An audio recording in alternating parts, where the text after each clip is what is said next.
Welcome to Duo Reads, where we decode deep ideas and break down big books, one page at a time. Today, we're delving into excerpts from a truly influential text. It sold over 30 million copies worldwide. Louise Hay's You Can Heal Your Life. Our mission for you today, really, is to extract the core wisdom from this foundational work in self-help and spiritual growth. We'll explore its central philosophy, try to uncover what Hay identifies as the sometimes surprising root causes of common problems, and then understand the practical daily steps she suggests for creating lasting positive change in your life. Yeah, it's profound work. It really invites you to understand the intricate, powerful connection between your innermost thoughts, your deeply held beliefs, and, well, your tangible lived experiences. It challenges you to look inward, not to blame, importantly, but to discover the incredible, often untapped power you hold to genuinely transform your reality. It really is, at its heart, an expansive journey into self-discovery and radical empowerment. That's beautifully put. So if you've ever found yourself wondering how much your mindset truly impacts your physical well-being or, your relationships, maybe even your finances, or if you're just curious about a perspective that meticulously links our inner world to our outer circumstances, then, well, this exploration is absolutely for you. Let's unpack this. Okay, so let's start with what feels like the absolute core of Louise Hay's philosophy. She makes this pretty powerful statement. We are each responsible for all of our experiences. Now, that can sound a bit like blame, right? So what does it truly mean to take that level of responsibility? How does that shift our perspective on daily life? It's a radical paradigm shift, isn't it? A huge idea. For many, the default is, well, externalizing problems. We often say, my boss is difficult, or my finances are bad because of the economy. Hay says, hold on, let's look inward. She argues that every thought we think is creating our future. Now, this isn't about blaming ourselves for past misfortunes, as a common misconception, I think. It's actually about empowerment. See, if your thoughts are actively constructing your reality, then you're never truly a victim of circumstances. You're more like an active participant in creating them. Imagine applying this to a recurring frustration. Instead of just dwelling on the external issue, you look at your internal belief about it. That's the first step, really, in reclaiming your power, recognizing the leverage point is always within you. Okay, so if our thoughts are shaping our future and we're kind of always creating, then the point of power, that must be in a very specific place. Where does she suggest we find that leverage? Precisely.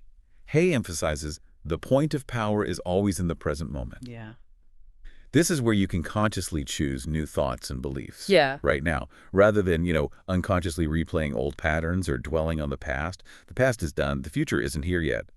Your only real power to change anything lies in what you think and feel right now. Right. It's a profound call to mindfulness and intentionality, really. And within that present moment, she pinpoints a major underlying source of suffering, one she believes many people silently hold on to, often without even realizing it. Yes. She says, everyone suffers from self-hatred and guilt. The bottom line for everyone is, I'm not good enough. And this isn't just a fleeting negative thought. She believes this is a deep-seated core feeling, the kind that fuels so many of our issues, from physical ailments to relationship struggles. But crucially, and this is where the hope comes in, she asserts, it's only a thought, and a thought can be changed. It sounds simple, maybe, but recognizing a deeply ingrained belief as just a thought, that's incredibly liberating. What's truly striking about Hay's philosophy, and maybe a bit provocative for some listeners, is how she links these inner patterns directly to our physical well-being. How does she explain that profound connection? Indeed. And it can be confronting. Hay asserts, we create every so-called illness in our body. She identifies things like resentment, criticism, and guilt as the most damaging patterns, like energetic toxins, if you will, that manifest physically over time. Now, it's really important to clarify, this isn't medical advice in the traditional sense. Hay isn't suggesting you forego medical treatment. Absolutely not. Right, okay. But from her perspective, these negative emotional states create a kind of dis-ease within the body, which can then lead to physical illness. She even makes the bold claim that releasing resentment will dissolve even cancer. Wow. Which, again, for her highlights the immense power of the mind-body connection, the profound impact of our inner emotional landscape on our physical health. It's really a statement about the root cause as she perceives it, not a treatment plan itself. So the path to healing and positive change across all areas of life really fundamentally starts with a conscious, deliberate shift in our inner landscape. It's about more than just managing symptoms. It's addressing those underlying energetic patterns. Absolutely. To truly move forward, she posits, We must release the past and forgive everyone. Mm, Now, this isn't about condoning harmful actions, right? It's about releasing yourself from the burden of carrying past hurts. makes sense. And the ultimate key, the one that unlocks everything else, is self-approval and self-acceptance in the now are the keys to positive changes. She believes quite simply, yet profoundly, that when we really love ourselves, everything in our life works. That's the core. It's the central pillar upon which all other positive changes are built, in her view. It's clear then, for Louise Hay, the external problems people experience are really just symptoms of a deeper internal disconnect. Often that central theme of not loving the self. Mm. So moving on from these core beliefs, she then dives into what is the problem? And it's not always what people initially think it is, right? She lists common complaints. My body doesn't work, my relationships don't work, my finances don't work, even my life doesn't work. Exactly. And what she consistently found was that beneath these surface complaints, a persistent headache, a difficult partner, money struggles, there was always a deeper, more fundamental pattern, an inner thought pattern at play. Mm-hmm. For instance, someone complaining about poor health might actually be holding a deeply unconscious belief like I am not good enough, which then manifests as feeling unworthy of a healthy body. The perceived problem is rarely the actual problem. She has a very practical exercise for this, doesn't she? The I should exercise to help people uncover these hidden patterns. Can you walk us through that? Yeah, it's quite revealing, actually. The I should exercise involves taking a moment to list, say, 5 or 6 ways to finish the sentence I should. You might write things like, I should be perfect, or I should never make mistakes, I should always please others, maybe I should have it all figured out by now. Oh, I can relate to some of those. Right. Hay observes that these deeply ingrained shoulds often reveal precisely where people are stuck in their beliefs and unknowingly limit their potential. The word should, she points out, carries this heavy burden of judgment. It implies you're wrong if you don't meet that expectation. Yeah. Her liberating suggestion. Okay. Replace should with could. It offers choice and freedom, shifting from obligation to possibility. I could be perfect. Feels very different from I should be perfect. That immediately changes the energy. Yes. Totally. It's fascinating here is she says the real problem is often obscured by these surface level complaints or even these shoulds. She consistently found one ultimate central issue underneath it all. Yes, she explains that a physical ailment, for example, isn't the real problem itself. It's more like a manifestation of a deeper inner problem. Like a warning light flashing on your car's dashboard, it indicates something deeper needs attention. Good analogy. And through all her client work, the ultimate central issue she consistently found, the thing unifying all the diverse complaints people brought to her, was not loving the self. This feeling of unworthiness, this deep belief of I'm not good enough, truly is, in her view, the root of, well, pretty much all suffering. So the inherent perfection of a baby serves as a powerful illustration for her philosophy of self-worth. How does she use that? It's a beautiful analogy, really. She notes that babies do not have to do anything to become perfect. They already are perfect, and they act as if they know it. A baby doesn't question its worthiness of love or care, does it? It just demands it, expects it. True. But adults, through societal conditioning, early experiences, learn to fear and deny their own magnificence. And this denial leads directly into another core exercise she champions, mirror work, Ah, yes, the mirror work. where you literally look into your own eyes in the mirror and say out loud, I love and accept you exactly as you are. It can be incredibly uncomfortable at first, I think, for many people, Definitely. because it directly challenges those ingrained beliefs of unworthiness. But she sees it as a powerful tool for rewiring your self-perception. So if not loving the self is the root problem, the natural next question is, where does that core belief even come from? Louise Hay dedicates a whole section to where does it come from? Right. She argues that we essentially learn how to feel about ourselves and about life by the reactions of the adults around us when we are very, very little. As children, we're like sponges, aren't we? We absorb everything. We internalize the messages we receive, spoken or unspoken, about our worth, our capabilities, how the world works. Consequently, as adults, she suggests we tend to recreate the emotional environment of our early home life and our personal relationships, unconsciously seeking out familiar dynamics, even if they're, well, unhealthy. Now, this sounds like it could easily lead to blaming our parents or caregivers for everything. Does she advocate for that? That seems counterproductive to healing. No, quite the opposite, actually. And this is a really crucial distinction in her work. She states clearly, however, I would not blame our parents for this. Hmm. Her perspective is that they were doing the best they could with what they had been taught as children. They were operating from their own wounds and conditioning. Okay. Instead, she introduces a pretty profound concept that we choose our parents, not literally, maybe, but on a spiritual or evolutionary level, in the sense that our souls select the ideal environment to learn the specific lessons we need for our growth. That reframes it entirely. It does. It shifts the narrative from victimhood to conscious learning. So the goal is to identify the negative messages we received, understand where they came from, but not to condemn the source. It's about personal liberation, not assigning blame. Exactly right. She suggests a mental house cleaning exercise. This involves making a list, actually writing down all the negative messages you heard as a child, from relatives, teachers, friends, authority figures, maybe even church. Getting it all out there. Yeah. These are the very beliefs you have that are making you feel not good enough. The goal isn't to dwell on them, but to acknowledge them, see their origin as learned programming, and then consciously choose to transcend our early limitations by replacing them with new, empowering beliefs. It's like a conscious act of reparenting yourself. Oh, okay. So once we understand the problem, its origins, the big question becomes, what do we do now? What's the very first, most actionable step Louise Hay recommends? The crucial first step, she says, is to decide to change. And perhaps even more importantly, to cultivate a genuine willingness to change. She states it quite plainly. We all want to have our lives change, but we don't want to have to change. We would prefer that they change. Ah, yeah, that sounds familiar. Right. It highlights this fundamental human resistance.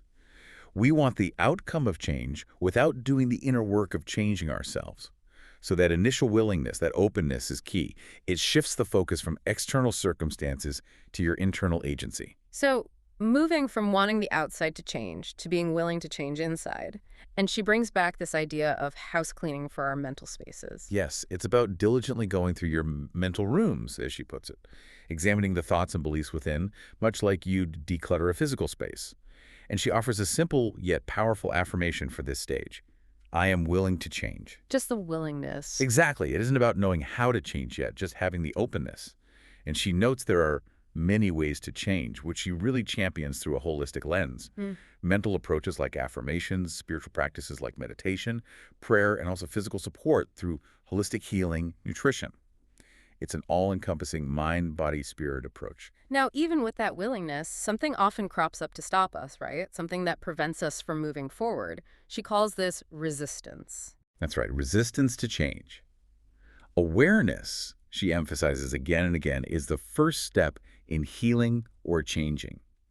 She details how resistance often manifests through subtle, nonverbal clues that we might not even consciously recognize at first. Like what? Things like procrastinating, suddenly getting sick when you need to do something important, or abruptly changing the subject when a difficult topic arises. These are often unconscious ways we avoid confronting uncomfortable truths or taking the necessary steps forward. She also talks about deeply held beliefs that themselves become our resistance, doesn't she? Yes, absolutely. Common limiting ideas she encountered included things like, it's not done, meaning the perfect time hasn't arrived yet, Uh-huh. or it's too much work, or even identifying with the limitation, I'm not that kind of person, a deep identity resistance. But she highlights fear as perhaps the biggest category of resistance, Fear. manifesting in thoughts like, I'm not ready yet, or I might fail, or even paradoxically, I might succeed. Fear of the unknown, really, even if the unknown is positive. So it sounds like her approach to overcoming this resistance isn't about forcing yourself through sheer willpower or discipline. That's a common misconception in self-help, I think. She makes that very clear, and it's a huge distinction. It has nothing to do with willpower or discipline. Instead, it's about cultivating a willingness to release the need for the symptom or the negative pattern. Release the need for it. Yeah. For example, procrastination, she argues, often doesn't come from laziness, but from an inner belief of, I am unworthy, a fear of not being good enough to even try. So, self-criticizing when you resist. She says that it's totally missing the mark and actually prevents progress. So what's the solution then? It's counterintuitive but profound. Be kind to yourself. Begin to love and approve of yourself. It's about gentle acceptance, not harsh self-judgment. That's what dissolves the resistance. Okay, this brings us directly to how to change. She emphasizes, quite rightly, that The theory in the world is useless unless we know how to apply it. What are her core practical principles for taking action? Her principles revolve around basically three main pillars: nurturing the willingness to let go, controlling the mind, and learning how forgiveness of self and others releases us. Yeah. The core idea is to release the underlying need for a problem, rather than just fighting the problem itself on the surface. Can you give an example? Sure, instead of fighting a smoking habit directly, she might suggest the affirmation, "I am willing to release the need for cigarettes." This acknowledges the deeper need that the habit fulfills, maybe comfort, maybe stress relief, and shifts the internal battle from the external symptom to the internal cause. In the mind. It's a tool, not our master, right? It sounds like she emphasizes retraining it. Exactly. Your mind is a tool. She likens it to a computer you can actively untrain and retrain. The critical insight here is that the only thing you ever have any control of is your current thought. Just the current one. Just the current one. You can't control external events or even past thoughts that pop up, but you can choose what you focus on and think right now. She encourages consciously releasing old, unhelpful thoughts and recognizing that your current mental landscape is totally under your control in this present moment. That's empowering. Forgiveness seems to be an absolutely huge component of her how-to. It's a recurring theme throughout her work, isn't it? It is absolutely central, foundational, really, to her entire philosophy. She states unequivocally, next step, forgiveness. Forgiveness of ourselves and of others releases us from the past. She even quotes A Course in Miracles saying, all dis-ease comes from a state of unforgiveness. Wow. All disease. That's strong. It is. Forgiveness for Hay isn't about excusing someone's actions or saying what they did was okay. It's about releasing yourself from the emotional prison of resentment, anger, bitterness. She provides powerful exercises for this, like dissolving resentment, where you visualize forgiving someone who hurt you, and a forgiveness exercise you can do with a partner. The emphasis is always on the willingness to let go of judgment as the true act of liberation for yourself. Okay, so once we've cleared some of the old stuff through release and forgiveness, how do we then build the new? What are the active steps she recommends for cultivating the life we actually desire? Right. This is where the power of positive attention really comes into play. What you put your attention on grows. Yeah. Simple but profound.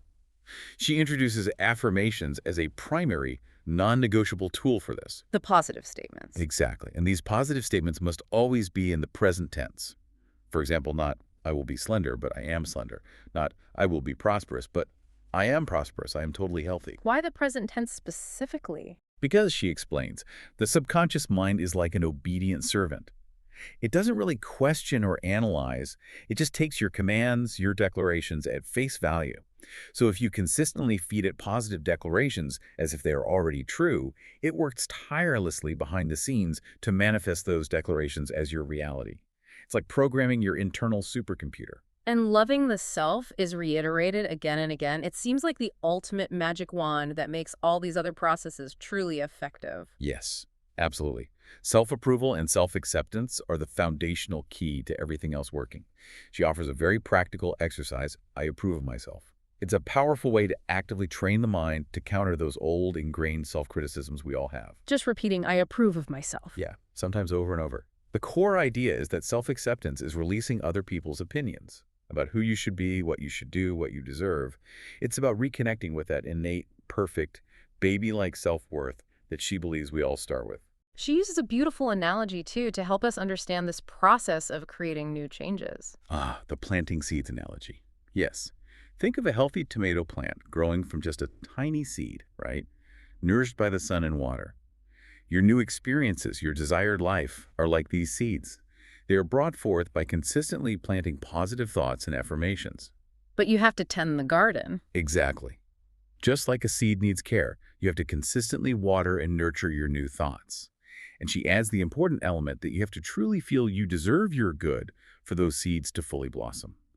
Meaning you have to believe you are worthy of receiving what you are affirming. That ties back to self-love. And finally, she presents a holistic approach for truly building the new, encompassing much more than just thoughts. Right, this holistic philosophy is about nurturing the entire being, the body, the mind, and the spirit. Everything together. It encompasses good nutrition, various forms of body work. She mentions things like rolfing or reflexology to release stored tension and trauma from the body. Also, visualization techniques to prepave your desired reality, meditation for inner peace, prayer, and those key spiritual practices like forgiveness. So it's finding what works for you. Exactly. It's about finding what resonates with you to bring balance and harmony to all aspects of your being, recognizing that everything is deeply interconnected. Okay, so this definitely isn't a one-time fix. It sounds like consistent, ongoing effort is required. What does daily work entail in Louise Hay's philosophy? Absolutely. It's a practice. She makes it clear that learning in any area of life takes practice to make it part of your life. Mm. It's no different than learning a new skill, like playing the piano or speaking a language. You have to practice. Thanks. She says, the process of learning is always the same, no matter what the subject. And crucially, we must always support yourself through this continuous process. Because, let's be honest, there will be ups and downs. Old patterns will try to reassert themselves. Self-compassion is key. She talks about the law working all around us. What exactly does she mean by that, and how does it relate to this daily work? Yes, she refers to spiritual laws that she believes govern the universe. Essentially, it's suggesting that what we consistently think and believe will ultimately manifest in our experience. Similar to the law of attraction concept, but maybe framed as a more impartial, universal principle. Like gravity, it just is. Okay. The daily work, then, is about consciously working with these laws, rather than unconsciously working against them by focusing on lack or negativity. It's about intentionally choosing thoughts and actions that align with what you desire. And how do we do that daily? She suggests reinforcing this learning through consistent practices. Things like expressing gratitude, actually writing affirmations down, sitting in meditation, enjoying exercise, practicing good nutrition, and many more. It's about making these positive habits a fundamental part of your daily rhythm. She even gives us a glimpse into her own daily work, which I found quite insightful. What did that look like? Yes, she shares that a typical day for her might involve waking up, expressing gratitude, meditating, repeating affirmations throughout the day, engaging in regular exercise, consciously consuming healthy food, also dedicating time to reading and learning, and very importantly, consciously ending the day with positive thoughts, releasing any negativity. Wow, that's quite a routine. It is. It's a comprehensive routine designed to constantly reinforce new, positive patterns, maintain emotional balance, and actively build a harmonious, fulfilling life. It really demonstrates that she lived by her own principles. She really drives home the idea of not believing in limitations, doesn't she? And provides anecdotes to support this. Indeed. She shares some powerful anecdotes of clients who apparently overcame significant financial and personal limitations purely through applying her principles. People who are deeply in debt finding prosperity, or those with chronic illnesses experiencing profound healing shifts. And that I love myself exercise comes back again. Yes, her exercise involving saying, I approve of myself, nonstop, often in the mirror, is presented as a powerful foundation for dissolving those old, ingrained beliefs of unworthiness, the very beliefs that create our perceived limitations in the first place. And finally, she stresses the importance of demonstrating these results, actually seeing them in your own life. Right. By consistently practicing these methods, she assures you, you will demonstrate your results in tangible ways. You'll see the changes. She encourages you to claim the new by visualizing what you want with passion and certainty, like it's already yours, and to expand your knowledge by continually learning and growing. Ultimately, it's about making the process of change joyful and recognizing that you truly have the inherent power within you to create the life you desire. It's a journey of active, conscious creation.